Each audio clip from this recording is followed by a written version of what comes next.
Lundi, vers 9 h heure locale, une nouvelle journée d'audience a débuté dans l'affaire Diddy.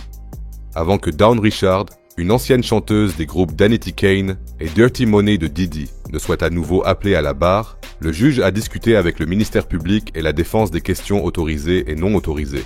Certaines preuves présumées ont été classées par le juge comme des ragots ou des oui-dire et n'ont donc pas été admises.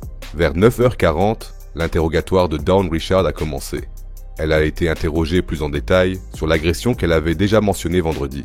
Elle a déclaré que Diddy lui avait dit « Tu pourrais disparaître » seulement un jour après l'incident et que cette déclaration l'avait profondément effrayée et choquée. Elle a également déclaré avoir vu Diddy frapper Cassie à plusieurs reprises et que lorsqu'elle essayait de se défendre, Diddy lui faisait du mal. Le juge a alors demandé si le personnel de Diddy avait également remarqué les blessures et Dawn a expliqué que Cassie les dissimulait souvent avec du maquillage ou des lunettes de soleil. Elle a ensuite rapporté un autre incident présumé. Diddy, Cassie et elle mangeaient dans un restaurant de West Hollywood lorsqu'elle a vu Diddy frapper Cassie au ventre. Sur le chemin du retour, Diddy aurait agressé Cassie à plusieurs reprises, l'aurait frappée à la bouche et lui aurait dit de se taire. Au tribunal, Dawn a déclaré « Je lui ai dit de partir, mais elle était indécise. Je pouvais voir la peur dans ses yeux. » Elle a ajouté que Cassie voulait sortir un album depuis des années, mais que Diddy la faisait toujours attendre. Elle a également déclaré avoir régulièrement vu Diddy consommer de la drogue. Et selon Dawn, la drogue aurait été fournie par un dealer appelé One Stop, qui vendait apparemment de tout. La drogue était souvent conservée dans un sac Louis Vuitton porté par Diddy ou l'un de ses assistants. Dawn a également déclaré avoir vu Diddy et son équipe à plusieurs reprises avec des armes et a confirmé avoir elle-même intenté une action civile contre Diddy, qui est toujours en cours. Lorsqu'on lui a demandé si elle espérait obtenir une compensation pour ses déclarations, elle a répondu « Je veux que justice soit faite ». L'avocat de Diddy a ensuite pris le relais pour le contre-interrogatoire. Il a commencé par demander à Dawn si ses déclarations avaient changé au fil du temps, puis a fait allusion à l'agression présumée au cours de laquelle Diddy aurait attaqué Cassie avec une poêle. L'avocat a affirmé que Dawn avait écrit une lettre à Diddy après l'incident, dans laquelle elle disait avoir seulement entendu une poêle être jetée contre le mur, mais n'avoir rien vu. Dawn a répondu qu'elle ne s'en souvenait plus. L'avocat a rétorqué que la lettre indiquait également que Cassie n'avait pas été frappée avec une poêle, mais seulement avec un œuf, et que Diddy avait simplement reposé la poêle. Mais selon ses propres déclarations, Dawn ne s'en souvenait pas non plus. L'avocat de Diddy lui a alors reproché d'avoir donné 4 versions différentes de cet incident au fil du temps, et Dawn a répondu « J'ai raconté les faits tels que je m'en souvenais le mieux ».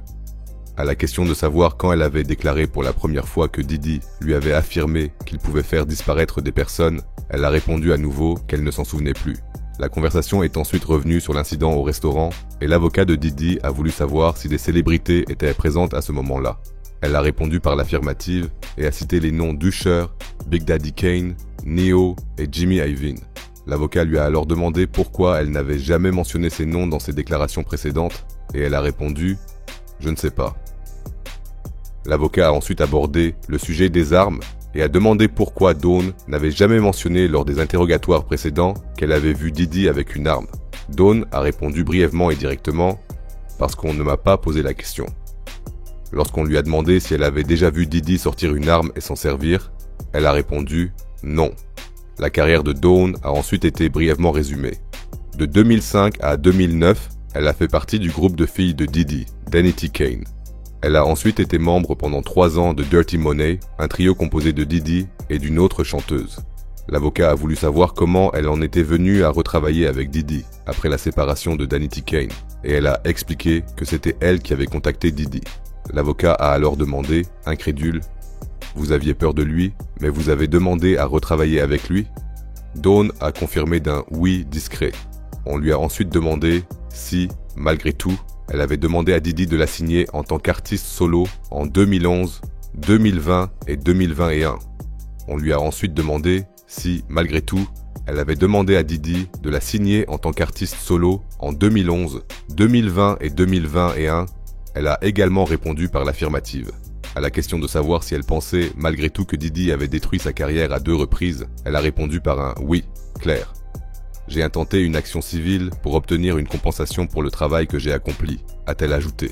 Le procureur a ensuite repris l'interrogatoire et a posé de nouvelles questions sur l'incident de la poêle.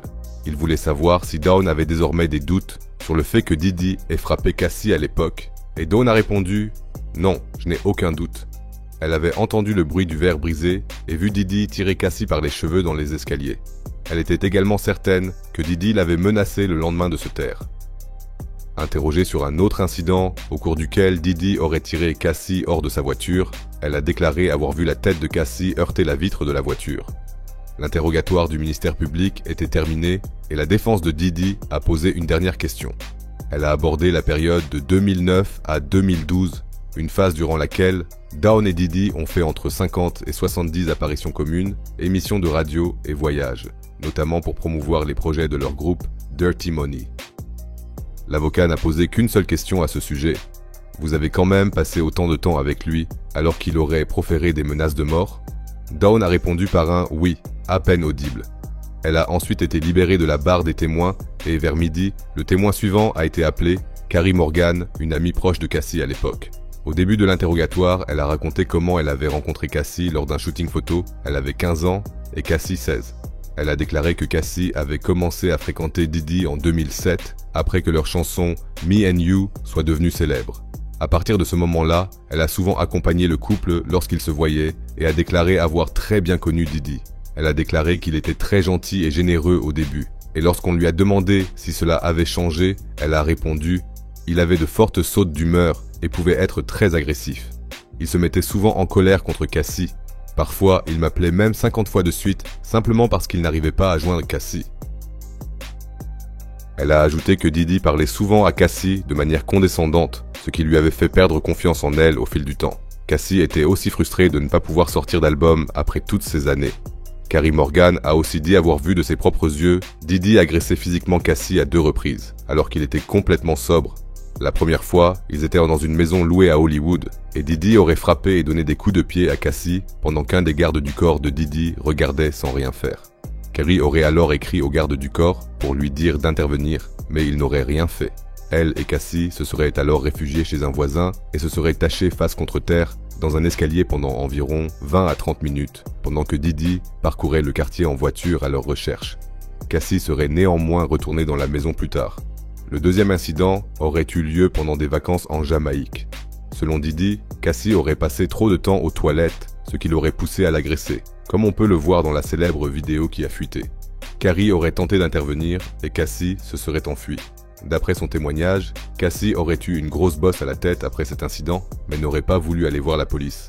Elle lui aurait dit qu'elle ne pouvait pas quitter Didi à cause de son boulot, de sa voiture et de son appart. Carrie a ensuite raconté un autre moment choquant, cette fois contre elle-même. Elle était chez Cassie quand Didi a soudainement fait irruption dans l'appart. Cassie était dans la salle de bain à ce moment-là. Didi aurait alors serré le cou de Carrie si fort qu'on pouvait voir ses empreintes digitales sur son cou après. Il l'aurait ensuite frappée à la tête avec un cintre en criant que Cassie le trompait. Le coup l'aurait touché derrière l'oreille droite et lui aurait causé une commotion cérébrale.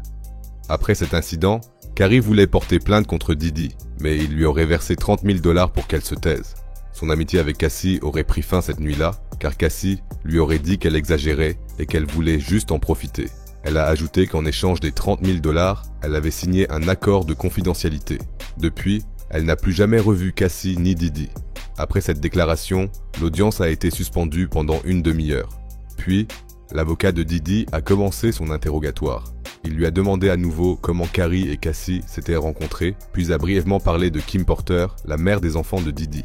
L'avocat lui a demandé si Cassie était jalouse de Kim, ce que Carrie a confirmé. Il a ensuite voulu savoir si Cassie avait dansé avec Chris Brown lors d'une fête et si Didi avait piqué une crise à cause de ça. Carrie a répondu qu'elle ne s'en souvenait pas, mais qu'elle se rappelait que Cassie lui avait dit une fois qu'elle traînait avec Michael B. Jordan et que Didi était jaloux. L'avocat lui a ensuite demandé si Didi avait été avec une femme appelée Gina pendant des années alors qu'il était avec Cassie, ce qu'elle a confirmé. Elle a raconté que Gina était devenue un gros problème pour Cassie au fil du temps, mais elle l'avait quand même accepté et ne s'était jamais ouvertement opposée à ça. L'avocat lui a alors demandé pourquoi elle n'avait plus de contact avec Cassie aujourd'hui alors qu'elle avait un nouveau partenaire depuis 7 ans. Carrie a répondu qu'elle ne parlait plus à Cassie parce que celle-ci ne l'avait pas soutenue après l'agression. En effet, bien qu'elle ait été blessée, Cassie avait pris le parti de Didi. plusieurs SMS que Carrie avait envoyés à Didi à l'époque ont alors été présentés au tribunal. Dans ces messages, elle citait une phrase tirée d'un livre de développement personnel. Lorsqu'on lui a demandé pourquoi elle lui avait envoyé précisément cette phrase, elle a expliqué qu'à l'époque, elle avait le sentiment que Didi ne s'aimait pas lui-même. Après qu'on lui ait reposé quelques questions auxquelles elle a répondu exactement comme avant, elle a pu quitter la barre des témoins. Le témoin suivant, David James, a été interrogé. Il a été l'assistant perso de Didi de 2007 à 2009 et a tout de suite dit qu'il était là pour dire la vérité. Il était super ému pendant tout son témoignage. Il a lutté pour retenir ses larmes et s'est essuyé le visage à plusieurs reprises avec un mouchoir. Il a raconté comment il avait rencontré Didi et a déclaré que dès l'entretien d'embauche, des employés étaient venus le voir pour lui faire comprendre qu'ils étaient tous là uniquement pour servir Didi, rien d'autre. Il a ensuite décrit son travail et expliqué qu'il bossait 6 à 7 jours par semaine, parfois 3 semaines d'affilée, tous les jours de 8 h du matin à 4 h du matin le lendemain. Il a raconté comment il organisait le quotidien de Didi. Il arrivait le matin avant que Didi se réveille, posait sur sa table ses documents professionnels, des coupures de journaux le concernant et son emploi du temps, allumait la télévision sur la chaîne préférée de Didi, puis frappait à la porte de sa chambre pour le réveiller. Il informait ensuite l'équipe de sécurité de l'heure à laquelle Didi se lèverait et disait au cuisinier ce que Didi voulait pour le petit déjeuner. Une fois Didi réveillé, ils discutaient ensemble du programme de la journée, puis partaient généralement en réunion ou au studio où ils travaillaient souvent jusque tard dans la nuit. La plupart du temps jusqu'à 4 h du matin. Ce n'est qu'alors qu'il pouvait finir sa journée. Il a également expliqué que le personnel de sécurité de Didi était autorisé à porter des armes en toute légalité et que le chef de la sécurité avait toujours un couteau à cran d'arrêt sur lui. Pendant son boulot, ses collègues lui ont toujours dit qu'il devait juste faire ce pourquoi il avait été embauché. Ne pas poser de questions, ne pas discuter.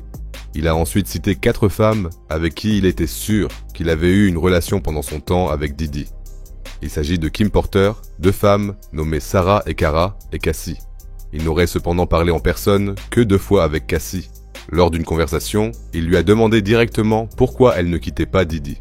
Cassie a répondu que Didi contrôlait sa carrière, lui donnait de l'argent et payait son loyer, et qu'elle était donc dépendante de lui et ne pouvait pas partir.